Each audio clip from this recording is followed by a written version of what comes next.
KTV Originals।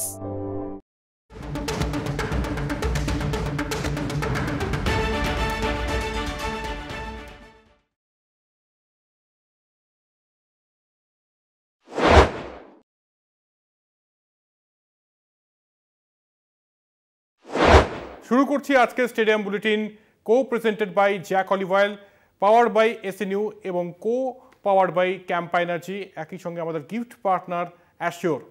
Stadium বুলেটিনে আজকে প্রথম টপিক অবশ্যই এশিয়া কাপ চলছে এবং প্রথম ম্যাচে ভারতের ভীষণ সহজ জয়, এবং এমন জয় মনে হচ্ছিল যে স্কুল পর্যায়ের ক্রিকেট চলছে, সেখান থেকে 4 ওভার 3 বলে 57 রান করে ফেলা, এবং সব মিলিয়ে দেখা যাচ্ছে সেটা হচ্ছে যে পাকিস্তান ম্যাচের আগে একদম তেতে টিম ইন্ডিয়া, এবং কোনোভাবেই পাকিস্তানকে যে রেয়াত করবে না এটা একদম স্পষ্ট গতকালের ম্যাচ থেকেই। সূর্যকুমার যাদবের ক্যাপ্টেন্সি থেকে শুরু করে নানান বিষয় নিয়ে আলোচনা করব। আমার সঙ্গে রয়েছেন কলকাতা টিভির ডিজিটাল হেড অর্পণ ঘোষ। অর্পণদা, স্বাগত। থ্যাংক ইউ জয়, তুমি তো ফাটিয়ে দিয়েছো পুরো। কালকে ইন্ডিয়া ফাটিয়ে দিয়েছে, 27 বলে একটা ম্যাচ জেতা অসম্ভব একটা দারুণ ব্যাপার।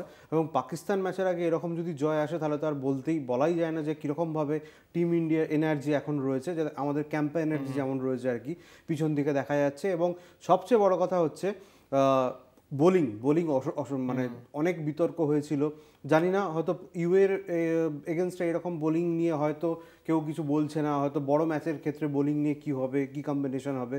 তবে ডেফিনেটলি কালকে জয়কে কোনোভাবেই ছোট করে যায় না, এবং যেভাবে ভারত এক পেসে ম্যাচ শেষ করেছে, 27 বলে একটা উইনিং মানে জেতা, এক কথায় অসাধারণ, এটা নিয়ে কোনো কথাই উঠতে পারে না। একদমই অর্পণদা, দুর্দান্ত জয়, বলার অপেক্ষা রাখে না। তবে একজনকে নিয়ে তো আলোচনা করতেই হবে, কুলদীপ যাদব। কি দুর্দান্ত বোলিং স্পেল, এবং এই কুলদীপ যাদব বারবার টিমের থেকে উপেক্ষিত হন, টিম থেকে বাদ পড়েন এবং তারপর ফিনিক্সের মতো প্রত্যাবর্তনও করেন। কালকে যা বোলিং করেছেন তাতে একদম ছাড়খাড় করে দিয়েছে ইউই ব্যাটারদের, এবং বড় টিমের বিরুদ্ধেও কিন্তু এই কুলদীপ যাদব তার মস্তানি দেখাবেন এটুকু আশা করা যায়। সঞ্জয় মঞ্জরেকর একটা কথা বলেছেন, আমি একটু বলবো। গতকাল ম্যাচে যখন তিনি দুর্ধর্ষ পারফরমেন্স করছিলেন কুলদীপ যাদব, তখন সঞ্জয় মঞ্জরেকর বলেছেন যে Kuldeep has 3 in 1 over, may not play the next game now. বোঝাই যাচ্ছে যে তিনি কি বলতে চেয়েছেন। তাই কুলদীপ যাদব যে পারফরমেন্সটা দিয়েছে, আমার মনে হয় না এশিয়া কাপ থেকে তাকে আর ড্রপ করার কোনো প্রশ্ন থাকছে, যতই পাকিস্তান ম্যাচে পেসার আসুক। তবে এই মুহূর্তে বলবো আমাদের পিসিআর টিমকে যে গতকালের যে বোলিং স্ট্যাটস, বোলিংয়ের যে পরিসংখ্যান, সেটা যদি আমাদের একবার দেখানো যায়। এই মুহূর্তে অর্পণদা দেখতে পাচ্ছ, একদমই তাই। আমি সঞ্জয় মঞ্জরেকর যে টুইটটা করেছেন, আমি মানে বলার রাখে না যে টি20 ওয়ার্ল্ড কাপে অসাধারণ পারফরমেন্স অর্শদীপ সিং কালকে সুযোগ পায়নি, এবং কুলদীপ যদি না পায় তাহলে অবাক হওয়ার মতো কিছু থাকবে না। আমার মনে হয় টিম কম্বিনেশন গৌতম গম্ভীর থাকলে অনেক কিছুই হতে পারে। তবে ডেফিনেটলি এখন কোচ হিসেবে যেহেতু গৌতম গম্ভীর রয়েছে, আমরা ক্রিকেট ফ্যান বা অ্যানালিসিস হিসেবে বলতে পারি যে গৌতম গম্ভীরকে সাপোর্ট করা উচিত, যেহেতু জয় আসছে, এবং তার অবশ্যই কাটাছেড়া হবে। কিন্তু হার্দিক পান্ডিয়ার আসি, প্রথম ওভার বল করেছিলেন 1 ওভারে 10 রান, বুমরা 3 ওভারে 19 রান 1 উইকেট, অক্ষর প্যাটেল 3 ওভারে 13 রান 1 উইকেট, বরুণ চক্রবর্তী 2 ওভারে 4 রান 1 উইকেট, এবং কুলদীপ যাদব যেটা বারবার বলার চেষ্টা করেছিলাম, মাত্র 13টি বল করেছেন, 7 রান দিয়েছেন, 4 উইকেট, ইকোনমি 3.20। কুলদীপ যাদবকে তো অবশ্যই বলবো, যেভাবে রিস্ট স্পিনার এবং বরুণ চক্রবর্তী, কুলদীপ যাদব বলা যেতে পারে যে ম্যাচের মোড় ঘুরিয়ে দিয়েছেন। লালচাঁদ রাজপুত তিনি বলেছেন যে আমরা ঠিকঠাকই চলছিলাম পাওয়ার প্লে পর্যন্ত, তারপরই যখন বরুণ চক্রবর্তী এবং কুলদীপ এলেন তখনই কিন্তু পুরো বিষয়টা গুলিয়ে গিয়েছে। কিন্তু একজনকে বাদ দিলে হবে না জয়, সেটা হচ্ছে শিবম দুবে। তিনি আইপিএলে বোলিং করেননি, সুযোগ পাননি বলা যেতে পারে 12 ম্যানদের জন্য। তবে শিবম দুবে সুযোগ পেয়েই কিন্তু 2 ওভার বল করেছেন, 4 রান দিয়েছেন, 3টি উইকেট পেয়েছেন, একটা ওয়াইড এবং 2.0 তার স্ট্রাইক ওভার ইকোনমি বলা যেতে পারে। তো ডেফিনেটলি কুলদীপ যাদব যেমন বলাই যায় একটা ভারতের মোক্ষম অস্ত্র, বরুণ চক্রবর্তী তুরুপের তাস, সেখানে কিন্তু শিবম দুবেকে বাদ দিলে হবে না। বলা যেতে পারে এই যে অর্শদীপ সিংকে নেওয়া হলো না, সেখানে কিন্তু হার্দিক পান্ডিয়া রিপ্লেসমেন্ট হিসেবে কাজ করেছে, শিবম দুবে কিন্তু রিপ্লেসমেন্ট হিসেবে কাজ করেছে, আর বুমরা তো বলার জায়গায় রাখে না। তবে সব অঙ্ক সব ঠিক আছে, পাকিস্তান ম্যাচ কি হয় সেদিকেই এখন নজর। পাকিস্তান ম্যাচ কি হয় সেই দিকে নজর অবশ্যই। তবে যা স্ট্যাট আমরা আলোচনা করলাম তাতে কোন বোলারকে রিপ্লেস করবে অর্শদীপ সিং, যেখানে এত ভালো পারফরমেন্স প্রত্যেক বোলারের, সেখান থেকে কোন বোলারকে রিপ্লেস করে আর্শদীপ সিং আসবেন? কারণ বরুণ চক্রবর্তীকে আমরা যদি দেখি সেখানেও কিন্তু দুর্ধর্ষ পারফরমেন্স, হয়তো উইকেট 3টে বা 4টে হয়নি, তার একটি উইকেট নিয়েছেন, তবে ইকোনমিটা দেখবেন মাত্র 2 economy. Varun Chakravarthy mystery spinner, কখন ফ্লিপার দেন কখন টপ স্পিন দেন বলা খুব মুশকিল, তাই তিনি কিন্তু একটা অস্ত্র। কুলদীপ যাদবের দুর্ধর্ষ পারফরমেন্স, 4টি উইকেট নেওয়ার পর মনে হয় না তাকে বসানোর কেউ সাহস দেখাবে এবং বা স্পর্ধা দেখাবে। আর অন্যান্য দিকে যদি বলি, অন্যান্য বোলারদের ক্ষেত্রে জসপ্রীত বুমরা তো অবশ্যই রয়েছে, জসপ্রীত বুমরা থাকবেনই পাকিস্তান ম্যাচে। এবার হার্দিক পান্ডিয়া রয়েছেন না, শিবম দুবে এত ভালো বোলিং করেছেন এবং শিবম দুবে একটা কথা বলেছেন যে গৌতম গম্ভীর তাকে বলেছেন যে যখনই সুযোগ আসবে জাতীয় দলের হয়ে পারফর্ম করার, তখন সেটাকে কিন্তু অপরচুনিটি হিসেবে নেবে এবং নতুন কিছু করার চেষ্টা করবে। ব্যাট হাতে তো আমরা জানি স্পিন ব্যাশার এই শিবম দুবে, তবে বল হাতেও যে ভেলকি দেখাতে পারেন কালকে আরও একবার সেটার প্রমাণ কিন্তু দেখালেন। তবে এই মুহূর্তে মনে হচ্ছে আলোচনা তো জমে উঠেছে, একটা ব্রেক নেওয়ার সময় হয়ে গিয়েছে, ছোট্ট বিরতি, ফিরছি খুব শীঘ্রই, সঙ্গে থাকুন স্টেডিয়াম বুলেটিনের। ফিরে এলাম স্টেডিয়াম বুলেটিনে, আলোচনা জমে উঠেছে এবং আমরা জানি যে দুর্ধর্ষ জয় প্রথম ম্যাচে ভারতের, এবং তারপরে আমরা জানি যে 14 তারিখ খুব শীঘ্রই আসছে, কাউন্টডাউন শুরু হয়ে গিয়েছে, ভারত পাকিস্তান ম্যাচ নিয়ে নানান রকম জল্পনা চলছে, সেটা নিয়েও আলোচনা করব। তবে ইউএই ম্যাচে বেশ কিছু নজির হয়েছে অর্পণ দাস, সেই নজিরগুলো অবশ্যই দেখার সময় হয়েছে। হ্যাঁ একদম, দেখো অনেকগুলো নজির হয়েছে এবং ভালো দারুণ পারফরমেন্স হয়েছে। কি নজির একবার পিসিআরকে বলবো, চালাতে প্রায় 5টা নজির বলা যেতে পারে এক কথায়, দারুণ হয়েছে। তাই প্রথমেই দেখো বুধবার ইনিংসে প্রথম বলেই ছক্কা মেরেছেন অভিষেক শর্মা, টি20তে চতুর্থ ভারতীয় ব্যাটার হিসেবে এই নজির গড়লেন। প্রথমবার এই কাজ করেছিলেন রোহিত শর্মা 2021-এ আহমেদাবাদে আদিল রশিদের বলে। 2024-এ জিম্বাবুয়ের বিরুদ্ধে সিকান্দার রাজা প্রথম বলে 6 মেরেছিলেন এবং যশস্বী জয়সওয়ালও। এবছর ইংল্যান্ডে জোফরা আর্চার প্রথম বলে 6 মারেন সঞ্জু স্যামসন জোফরা আর্চারকে। এবং দ্বিতীয় পয়েন্ট যেটা আসছে, 2 নম্বর রেকর্ড, এশিয়া কাপের ইতিহাসে দ্বিতীয় সেরা বোলিং কুলদীপ যাদবের। বুধবার 7 রানে 4 উইকেট নেন তিনি। এশিয়া কাপের সেরা বোলিং রেকর্ডে ভুবনেশ্বর কুমার ছিল এতদিন পর্যন্ত। 2022-এ আফগানিস্তানের বিরুদ্ধে 4 রানে 5 উইকেট নিয়েছিলেন। এটা হচ্ছে 2 নম্বর নজির। আমরা আলোচনা করেছিলাম যে কুলদীপ কীভাবে বোলিং করেছেন। এরপরে তুমি যদি দেখো, আইসিসির পূর্ণ সদস্য দেশ হিসাবে টি20তে সবচেয়ে বেশি বল বাকি থাকতে জেতার নিরিখে দ্বিতীয় স্থান ভারতের। 2024-এ ওমানকে 101 বল বাকি থাকতে হারিয়েছিল ইংল্যান্ড, আর ভারত কালকে 93 বল বাকি ছিল, মাত্র 27 বলে ম্যাচ জিতে নেয়। পূর্ণ সদস্য দেশ খেলেছে এরকম একটি টি20 ম্যাচে সবচেয়ে কম বল খেলার নিরিখে চতুর্থ স্থানে রয়েছে বুধবারের ম্যাচ। 2014-এ নেদারল্যান্ডস বনাম শ্রীলঙ্কা ম্যাচ হয়েছিল 93 বলে। 2024-এ ইংল্যান্ড ওমান হয়েছিল 99 বলে। 2021-এ নেদারল্যান্ড শ্রীলঙ্কা হয়েছিল 103 বলে। আর বুধবার ভারত ইউএই ম্যাচ হলো 106 বলে। এটা হলো 4 নম্বর রেকর্ড। এবং 5 নম্বর রেকর্ড, আমির শাহী 57 রানে ভারতের বিরুদ্ধে টি20 বিশ্ব বিপক্ষ দলের সর্বনিম্ন স্কোর। আগে নজির ছিল নিউজিল্যান্ডের, 2023-এ আহমেদাবাদে 66 রানে অল আউট হয়ে গিয়েছিল তারা। অর্থাৎ এক কথায় কালকের ম্যাচে 5টি রেকর্ড হয়েছে এবং সবগুলোই কিন্তু ভারতীয় বোলিংয়ের জন্য, বোলিং অ্যাটাকের জন্য, এবং অসাধারণ ক্যাপ্টেন্সি তো বলা যেতেই পারে সূর্যকুমার যাদবের। তবে রিস্ট স্পিনার ভারতের কুলদীপ যাদব এবং বরুণ চক্রবর্তী যেভাবে কালকে খেলেছেন, নিঃসন্দেহে এটা দারুণ প্রাপ্তি। কারণ 26 রানে 0, তারপর কিন্তু পুরো তাসের ঘরের মতো ভেঙে পড়েছিল ইউএই।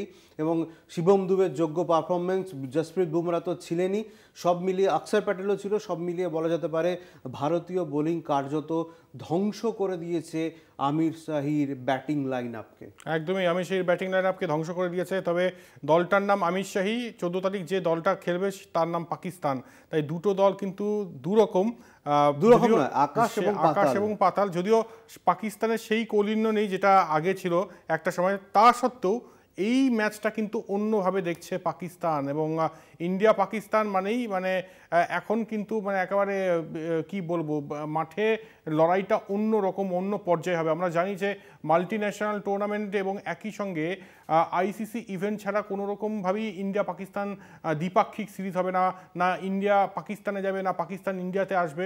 তবে এই ইন্ডিয়া পাকিস্তান নিয়ে একটু আলোচনা তো করতেই হবে, সেটা একটু পরে করছি। তার আগে আসি শুভমান গিলের কথায়। শুভমান গিল এবং সিমরনজিৎ সিং, এই দুই ক্রিকেটার, একজন ইউই এবং অপরজন তো ভারতের ভাইস ক্যাপ্টেন এই দুজন বন্ধু একটা সময় এই সিমরনজিৎ নেটে প্রচুর বল করতেন এই শুভমান গিলকে যখন ছোট ছিলেন, তাদের একটা দারুণ কিন্তু ছবি ধরা পড়ছে অর্পণদা। এটা দারুণ ছবি, একদম ম্যাচ শেষে 4 মেরে যখন জিতে যায় ম্যাচ, তখন এই ছবি দুজন দুজনকে জড়িয়ে ধরে। বেসিক্যালি পাঞ্জাবের হয়ে দীর্ঘদিন ঘরোয়া ক্রিকেট খেলেছেন সিমরনজিৎ এবং শুভমান গিল। এছাড়া পাঞ্জাব কিংসের নেটে বহুবার বল করেছেন, সেই কারণে সিমরনজিৎ সিং কালকে পিটিআইকে একটি সাক্ষাৎকার দিয়েছিল, সেখানে বলেছে I use to bowl to him Subman actually in the nets quite a lot when he was very young. I am not sure if you remember me. কারণ সিমরনজিৎ সিং একটা কথা বলেছে যে যখন আমরা শুভমানের সঙ্গে খেলছিলাম তখন শুভমানের বয়স 11 কি 12 হবে। দীর্ঘদিন ধরে খেলেছে, এখন শুভমান ভারতীয় দলের ক্যাপ্টেন, টেস্ট ক্যাপ্টেন, এবং আমি দেশ ছেড়েছি কোভিডের সময় যখন চলে গিয়েছিল, তারপর আর ভারতে ফেরা হয়নি। সেই সব মিলিয়ে যে আদৌ শুভমান মনে রেখেছে কিনা সেটা একটা বিষয় ছিল সিমরনজিতের কাছে, কিন্তু দেখা যায় যে 4 মারার পরই কিন্তু বন্ধু, পুরনো বন্ধু জড়িয়ে ধরে সিমরনজিতের অসাধারণ মুহূর্ত তৈরি হয় এশিয়া কাপের ম্যাচে, প্রথম ম্যাচেই একদম বলা যেতে পারে। তবে আবারও বলছি, এটা বন্ধুত্বের সম্পর্কের কখনো ছেদ পড়েনি। শুভমান গিল নিজে এগিয়ে এসেছেন এবং তিনি যে কতটা বন্ধুময় এবং বন্ধু প্রীতিতে বিশ্বাস করেন সেটা আবারও একটা ছবি কিন্তু ধরা পড়েছে, এটা বলা যেতে পারে। একদম ময়দানে লড়াই তো হবে, তবে লড়াইয়ের বাইরে বন্ধুত্বের ছবি, দুই দেশের দুই বন্ধুত্বের ছবিও কিন্তু ধরা পড়েছে। এবার আসবো সূর্যকুমার যাদবের কথায়। গতকাল আমরা অবশ্যই এটা নিয়ে আলোচনা করেছি, আজকে আরও একবার আলোচনা করতেই হবে। এবং একই সঙ্গে বলি, সূর্যকুমার যাদব এই মুহূর্তে ভারতের সফলতম টি-20 অধিনায়ক। হ্যাঁ, সঠিক শুনছেন, আমি একটু বলে দিই, রোহিত শর্মাকে তিনি ছাপিয়ে গিয়েছেন। তার এই মুহূর্তে উইনিং পার্সেন্টেজ যদি বলি 82.6।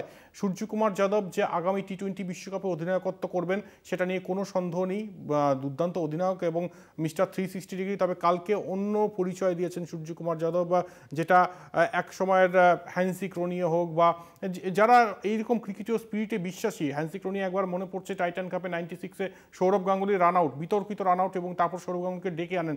কালকেও কিন্তু এরকমই হয়েছে যে ইউই ব্যাটার আউট হয়ে গিয়েছিলেন এবং তারপর যেহেতু শিবম দুবে বোলিং করছিলেন, তার টাওয়েল পড়ে গিয়েছে, সেই জন্য সেই অ্যাপিলটা উইথড্র করেন। তাই এটাই বলার, সূর্যকুমার যাদব তেজ অবশ্যই মাঠে দেখিয়েছেন ক্রিকেটীয় স্কিলে, এবং মাঠের বাইরেও কিন্তু অন্য স্পিরিটের পরিচয় দিয়েছেন। কি বলবে? একদমই তাই জয়। এই যে ছবিটা তুমি দেখতে পাচ্ছ সেটা হচ্ছে যে গতকালের ম্যাচের ছবি, এবং যখন শিবম দুবের টাওয়েলটা পড়ে গিয়েছিল তখন তিনি বলছিলেন, কিন্তু সেই সময় যেহেতু প্রফিট গিজের বাইরে ছিল সেই কারণে সঞ্জু স্যামসন বলটি ছোড়েন এবং রান আউট হয়ে যায়। এরপরে কিন্তু আম্পায়ার ডিক্লেয়ার করেন যে এটা আউট, এবং সূর্যকুমার যাদব সঙ্গে সঙ্গে আম্পায়ারের কাছে যান যে এটা ইন্টেনশনালি তিনি করেননি, তাই এই আউটটা ফিরিয়ে নেওয়া হোক। অসাধারণ একটা ক্রিকেটীয় সৌন্দর্য বলা যেতে পারে। এইরকম ধরনের ঘটনা সাধারণত ক্রিকেট মাঠে দেখলে মনটা ভালো হয়ে যায়। নিঃসন্দেহে ক্যাপ্টেন হিসেবে তো তিনি অনেক নজির করেছেন, তবে এই যে নজির সূর্যকুমার যাদব গতকালের ম্যাচে দিয়েছে এটাও কিন্তু যথেষ্ট প্রশংসনীয় বলা যেতে পারে। একদমই যথেষ্ট প্রশংসনীয়, আলোচনা জমে উঠেছে। তবে এই মুহূর্তে আরও একটা বিরতি নেওয়ার সময় হয়ে গিয়েছে, ছোট্ট বিরতি, ফিরছি খুব শীঘ্রই, সঙ্গে থাকুন স্টেডিয়াম বুলেটিনের। ফিরলাম বিরতির পর, আপনারা দেখছেন স্টেডিয়াম বুলেটিন, আর এশিয়া কাপ নিয়ে আলোচনা হচ্ছে। তবে গতকাল আমরা রোকোকে দেখি গ্যালারিতে, অবাক হচ্ছেন, রোকো কিন্তু সব জায়গায়, রোক সাকো রোকলো রোকোকো। তাই গতকালও রোহিত বিরাটের প্ল্যাকার্ড দেখা গিয়েছে, এবং রোহিত বিরাটকে যে এখনও মিস করছে টি-20 ফরম্যাটে সেটা কিন্তু একেবারে স্পষ্ট। একদম একদম, ওই মিস ইউ বারবার এখানে এই প্ল্যাকার্ডটা বারবার দেখা যাচ্ছিল, এবং অনেকে বিরাটের ছবি, রোহিতের ছবি নিয়ে বারবার দেখাচ্ছিল। এবং সবচেয়ে মজার ব্যাপার, কালকে যেটা তোমার সঙ্গে খেলা দেখতে দেখতে আলোচনা করছিলাম আমরা, যখনই থার্ড আম্পায়ার সিগন্যাল দিচ্ছে তখনই রোহিত শর্মার একটি বিজ্ঞাপনের বিরতিতে মুখ আসছিল, এবং আবার স্টেডিয়াম জুড়ে কিন্তু হই হই করছিল রোহিত রোহিত করে। সেই যে উন্মাদনা, রোকোর উন্মাদনা সাধারণত থামানো অসম্ভব, যদিও তারা রিটায়ার করেছেন টি-20 বিশ্বকাপের পর, তবু ওয়ানডে তারা খেলবেন। কিন্তু এই যে ক্রিকেটের মাঠে টি-20 বিশ্বজয়ী অধিনায়কের ছবি এবং চ্যাম্পিয়নের ছবি বারবারই ফিরে আসবে, এটাই কারণ রোহিত বিরাট ভারতীয় ক্রিকেটের একটা নজিরবিহীন বলা যেতে পারে রেকর্ড করেছেন এবং ঐতিহ্য বলা যেতে পারে, তাই এদেরকে কখনো মুছে দেওয়া যাবে না। বারবারই এরকম প্ল্যাকার্ড তুমি দেখতেই পাবে। অবশ্যই আগামী ম্যাচগুলোতেও দেখতে পাবো। তবে বলে রাখি যে এই ম্যাচ নিয়ে তো আলোচনা হচ্ছে, ইন্ডিয়া পাকিস্তান নিয়ে একটু আলোচনা করার সময় হয়েছে। আজকে পাবলিক ইন্টারেস্ট লিটিগেশন ফাইল করা হয় সুপ্রিম কোর্টে, এবং তারপর সুপ্রিম কোর্টের তরফ থেকে রিফিউজড অর্ডার, মানে ভারত পাকিস্তান ম্যাচ যাতে না হয় একটা চেষ্টা করা হয়। তবে যেখানে সব কিছুই ডিসাইডেড। আমরা জানি যে ভারত পাকিস্তান ম্যাচ হবে, সেক্ষেত্রে সুপ্রিম কোর্টও রিফিউজ টু অর্ডার করবে, এটা একদম স্বাভাবিক। তবে উন্মাদনা কিন্তু বেড়ে যাচ্ছে, ভারত পাকিস্তান ম্যাচ হবে এবং ভারত পাকিস্তান ম্যাচে টিম কম্বিনেশন কী হয় সেদিকে তাকিয়ে থাকবো। তোমার কাছে ভারত পাকিস্তান ম্যাচে ফেভারিটকে? ডেফিনেটলি ইন্ডিয়া, এটা নিয়ে কোনো ডাউটই নেই। তবে অপারেশন সিঁদুরের পর প্রথম ম্যাচ উত্তেজনা অন্য রকম পর্যায়ে রয়েছে, এটা বলা যেতেই পারে। তবে আমার যতদূর মনে হয়, তুমি যদি টিম কম্বিনেশন বলো তাহলে আমার মনে হয় যে একটা চেঞ্জ হলেও হতে পারে, সেটা হচ্ছে অর্শদীপ সিংয়ের এন্ট্রি হতে পারে অক্ষর প্যাটেলের জায়গায়। যদিও সেটা খুব টাফ, তবে আমার মনে হয় এই চেঞ্জটা হলেও হতে পারে, কারণ অনেকগুলো অপশন রয়েছে এখানে। তুমি অভিষেক শর্মাকে স্পিনার হিসেবে ইউজ করতে পারো, তাই সব মিলিয়ে বলা যেতে পারে যে খুব একটা চেঞ্জেস হবে ইউএই ম্যাচের সঙ্গে সেরকমটা নয়। অর্শদীপ সিংয়ের এন্ট্রিটা হতে পারে, অক্ষর প্যাটেল বাদ গেলেও যেতে পারেন। অক্ষর প্যাটেল দুর্দান্ত ক্রিকেটার, যদি বাদ পড়েন সেটা অবশ্যই আনফর্চুনেট। তবে দেখা যাক অর্শদীপ সিংয়ের জায়গায় অক্ষর প্যাটেল, যিনি এর আগে ভাইস ক্যাপ্টেন ছিলেন, শুভমান গিলের জায়গায় যিনি ছিলেন, তাকে কি বাদ দেওয়ার সাহস দেখাবে নাকি অন্য কেউ, নাকি বরুণ চক্রবর্তী, নাকি অন্য কোনো নাম ভাসছে, সেই দিকে আমাদের অবশ্যই নজর থাকবে। তবে এবার ক্রিকেট থেকে একটু ফুটবলে আসবো। ফুটবলে যেটা খবর সেটা হচ্ছে যে ফুটবলে ইস্টবেঙ্গলের জয় 3-0-তে লাল হলুদ শিবির জিতেছে এবং ময়দানে অবশেষে কিন্তু ফুটবল ফিরল এবং ঘরের মাঠে 3-0-তে ইউনাইটেড কলকাতাকে হারালো ইস্টবেঙ্গল এবং যথেষ্ট ভালো জায়গায় এই মুহূর্তে ইস্টবেঙ্গল। আমরা অবশ্যই 14 তারিখে ভারত পাকিস্তান ম্যাচের কথা বলছি, 14 তারিখ কিন্তু ডায়মন্ড হারবারের সঙ্গে ইস্টবেঙ্গলের দ্বৈরথ রয়েছে কিশোর ভারতীতে, সেই দিকেও নজর থাকবে। তবে বলে রাখি যে ইস্টবেঙ্গলের খবরের সঙ্গে সঙ্গে আরও একটা গুঞ্জন শোনা যাচ্ছে, রেফারিং নিয়ে অসন্তোষ। কি চলছে ময়দানে আমরা অবশ্যই শুনে নেব আমাদের প্রতিনিধি স্বপন পালের কাছ থেকে। জয়, দেখো বেশ কিছুদিন ধরে বাংলা রেফারিদের মান নিয়ে, তাদের ম্যাচ পরিচালনা নিয়ে বেশ কিছু অসন্তোষ প্রকাশ দেখা যাচ্ছিল এবং বেশ কিছু ঘটনাও ঘটেছে এর মধ্যে। সুতরাং এই পরিপ্রেক্ষিতে একটা গুঞ্জন শোনা যাচ্ছিল, যেটা যে এটা সত্যি এটা একটা বড় কেলেঙ্কারি উঠে আসলো, যেটা বাংলা রেফারিংয়ে একটা এসএসসির ছায়া প্রভাব ফেলেছে। রেফারিংয়ের ইতিহাসে এমন ঘটনা কখনো ঘটেছে বলে কেউ মনে করতে পারছেন না, কারণ গত বছর সিআরের নির্বাচনের আগেই রেফারিদের একটা পরীক্ষা হয়েছিল, সেখানে প্রায় 100 জন রেফারি পরীক্ষা দিয়েছিলেন এবং তার মধ্যে যা বেশ কিছু রেফারি তারা মানে ফেল করেছেন, মানে অকৃতকার্য হয়েছেন। দেখা গেল যখন তাদের রেজাল্ট বেরোনো হলো এবং দেখা গেল যে যারা ফেল করেছেন তাদের তালিকা পাশের তালিকা চলে আসলো এবং যারা পাস করলো তাদের কিন্তু সেই তালিকায় দেখা গেল না। এরপরে বেশ কিছু গুঞ্জন উঠে আসে এবং সবথেকে বড় ব্যাপার এই বিষয়টা সবথেকে প্রকাশ্যে আসে যখন জেলা বা আইএফের বিভিন্ন ম্যাচ পরিচালনা রেফারিরা ম্যাচ পরিচালনা করছে, তাদের সেই সিদ্ধান্ত কিন্তু সেই মনোপুত হচ্ছে না সেই ক্লাবের বা টিমের বা কর্মকর্তাদের। এরপরে এই যে পরীক্ষার রেজাল্টটা প্রকাশ্যে আসে, তারপর রেফারি অ্যাসোসিয়েশনে এই অভিযোগটা জমা পড়ে, সেখানে কিন্তু তার খতিয়ে দেখা হয় বিষয়টা বেশ কিছুদিন ধরে। তারপর আজ রেফারি অ্যাসোসিয়েশনের একটা বৈঠক ছিল, সেখানে যে পরীক্ষার রেজাল্ট, সে পরীক্ষার রেজাল্টের কিন্তু সমস্ত কিন্তু প্রকাশ্যে আনা হয় এবং সেই 100 জন রেফারিকে সামনে ডাকা হয় এবং তাদের সামনে পরীক্ষার রেজাল্ট দেখানো হয় এবং কারা পাস করেছে কারা ফেল করেছে এটা কিন্তু তাদের কাছে জানিয়ে দেওয়া হয় এবং তারা যে সত্যি মিথ্যাটা প্রকাশ্যে আসে। এ বিষয়ে সিআরএদের মিটিংয়ে বেশ কিছু তর্ক বিতর্ক চলে, কিন্তু সিআরএ কর্তৃপক্ষ সচিব বা সভাপতি তারা এই নিয়ে মুখ খুলতে চাইছে না। তারা বলছে যে সিআরএ কাউন্সিলের কাছে এই বিষয়টা পাঠানো হবে, তারপরে তাদের সিদ্ধান্ত জানিয়ে দেওয়া হবে। সবথেকে বড় বিষয় এই যে শতাব্দী প্রাচীন ময়দান বলো, শতাব্দী প্রাচীন রেফারি অ্যাসোসিয়েশন বলো, এরকম একটা দুর্নীতির ছায়া পশ্চিমবঙ্গের বিভিন্ন ক্ষেত্রে, শিক্ষাক্ষেত্রে বলো বা চাকরির অন্য ক্ষেত্রে বলো, সমস্ত কিছু একটা দুর্নীতির ছায়া। এই দুর্নীতির ছায়া যে ময়দানে এত বড়োভাবে প্রভাব ফেলবে হয়তো অনেকেই কল্পনা করতে পারেনি, কিন্তু সেই ছায়া কিন্তু আজকে বাংলার ফুটবলেও কিন্তু বড় আকারে দেখা দিল। ভাবতে পারছো যে ম্যাচ যখন পরিচালনা হচ্ছে, সিদ্ধান্ত না হয় কিন্তু এই রেফারিরা মাঠে মার খাচ্ছে, এই জিনিস কিন্তু আগে দেখা যায়নি। এই জিনিস অসন্তুষ্ট হয়েছে, হয়তো কিছু বিতর্ক হয়েছে, কিন্তু এইভাবে পরপর রেফারিদের গায়ে হাত দেওয়া এটা কেন হয়েছে, এটা আমরা এতদিন ধরে হয়তো সেই ফুটবলার বা সেই টিম বা কর্মকর্তাদের দোষ দিতাম, কিন্তু এখন দেখা যাচ্ছে রেফারিদের যে যারা অজ্ঞ তারা যে ম্যাচ পরিচালনা যেটা হয় সেটাই হয়েছে এবং এবং সেটাই প্রকাশ্যে আজকে আসলো সিআরএ মিটিংয়ে। তো ভবিষ্যতে বলবে যে কলকাতা রেফারি অ্যাসোসিয়েশন এই দুর্নীতির ছায়া কীভাবে বন্ধ করে এবং কীভাবে তার রেজাল্ট কী আছে সেটা সময়ের জন্য আমাদের অপেক্ষা করতে হবে। জয়। ধন্যবাদ স্বপনদা, অবশ্যই নজর রাখো কি চলছে ময়দানে। আর একই সঙ্গে একদম শেষ সেগমেন্টে চলে এসেছি। শেষ যেটা আমাদের সেগমেন্টে থাকে সেটা হচ্ছে যে কুইজ। গতকালের প্রশ্নের উত্তর ছিল মোহাম্মদ আজহারউদ্দিন, অনেকেই সঠিক উত্তর দিয়েছেন, তবে যিনি লাকি উইনার তার নামটা সপ্তক চক্রবর্তী লাকি উইনার এবং অ্যাসিওর উইনার বলা যেতে পারে। তবে আজকের প্রশ্নটা করে দাও।